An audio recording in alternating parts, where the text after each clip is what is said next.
یو ځل بیا د خپلو شاګردانو سره رایوځای شوي یو او داسې وړوکی غونډه کې پروګرام هم را جوړ کړی دی. دا زموږ خوراک تیار دی د خیره او ملګري مو ورته ښه وږي دي، اوس ځان سره مکس کوو د خیره.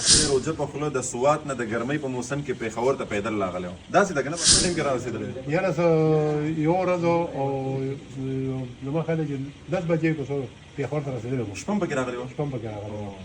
ابدار په 3 شو غادي نه مې ولاړو په پسو ده په 3000 بس خرڅ مې سره 3000 روپۍ راکړه میخه مې وغته په 3000 بیا مې کلی ته په 3000 روپۍ میخه؟ په 3000 میخه په 3000 روپۍ میخه. ملګرو د پلار سره خفګان راغلی او پلار وهلی نو تقریبا د سوات نه پېښور ته پیدل راغلی او دلته چې بیا پیدل راغلی ورپسې خلک ګرځېدل نو ځان ته یې نوم بدل کړی و، کرتا سینګ نوم یې ځان ته ایښی و. هندوانو نوم یې په ځان د هندوانو نوم یې په ځان باندې. دا وخت کې مړه په څلور نه ټیکټ په څو؟ په څلور نه سینما ته بتلی؟ کوم ته بتلی؟ پېښور ښار ته؟ نه سوات کې و. ښه سوات کې هغه ټیم کې هم سینماګانې وي؟ هغه سینماګانې خو ډېر پخوانه دي. هغه ټیم کې څه فلمونه مو کتل؟ هغه کې دا د بدر منیر او یادار فلم اوس خو ډېر بربنډ دي. هغه